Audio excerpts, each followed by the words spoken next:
بسم اللہ الرحمن الرحیم۔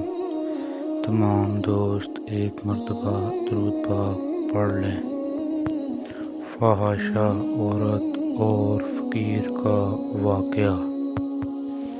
بغداد کے بازار میں صبح ایک حلوائی اپنی دکان سجا رہا تھا۔ ایک فقیر اس کی دکان کے پاس سے گزرا۔ دکاندار نے کہا، بابا جی آؤ کچھ کھا پی لیں۔ فقیر بیٹھ گیا۔ حلوائی نے گرم گرم دودھ فقیر کو پیش کیا۔ فقیر نے دودھ پی کر اللہ کا شکر ادا کیا اور اس حلوائی کو کہا، بھائی تیرا شکریہ، اور یہ کہہ کر فقیر چل پڑا۔ بازار میں ایک فحاشہ عورت اپنے دوست کے ساتھ بیٹھ کر موسم کا لطف لے رہی تھی۔ ہلکی ہلکی بوندا باندی ہو رہی تھی، جس کی وجہ سے بازار میں کیچڑ تھا۔ فقیر اپنی موج میں بازار سے گزر رہا تھا کہ فقیر کے چلنے سے ایک چھینٹا اڑا اور فحاشہ عورت کے کپڑوں پر پڑا۔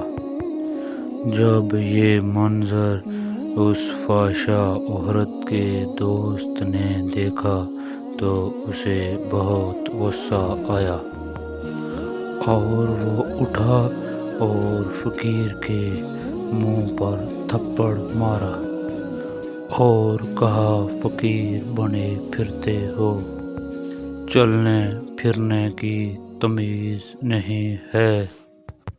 فقیر نے ہنس کر آسمان کی طرف دیکھا اور کہا، مالک تو بھی بڑا بے نیاز ہے، کہیں سے دودھ پلواتا ہے اور کہیں سے تھپڑ مرواتا ہے۔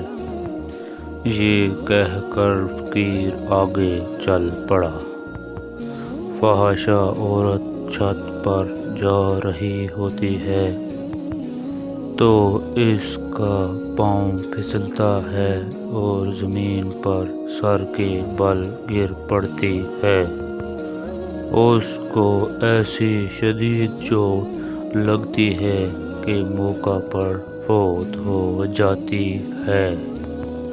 شور مچ جاتا ہے کہ فقیر نے آسمان کی طرف منہ کر کے بد دعا دی تھی، جس کی وجہ سے یہ جان چلی گئی۔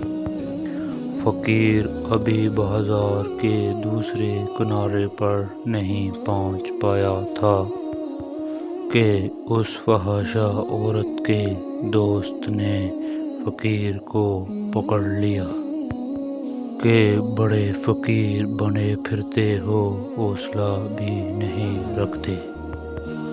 فقیر نے کہا، کیا ہوا؟ اس نے کہا، تم نے بد دعا دی اور عورت کی جان چلی گئی۔ فقیر نے کہا، واللہ میں نے تو کوئی بد دعا نہیں دی۔ اس شخص نے کہا، نہیں، یہ تیری ہی بد دعا کا کیا دھرا ہے۔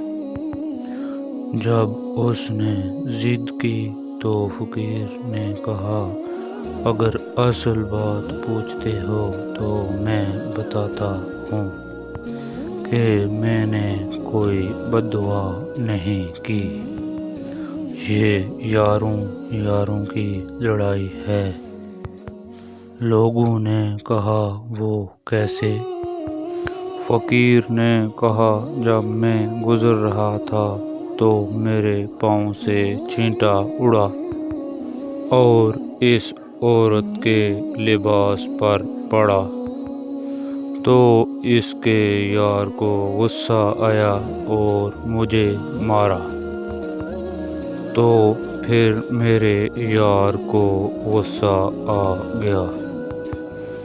دوستو، اگر آپ کو یہ واقعہ اچھا لگا ہو تو ویڈیو کو لائک کر دیں اور چینل کو سبسکرائب کر دیں۔ شکریہ۔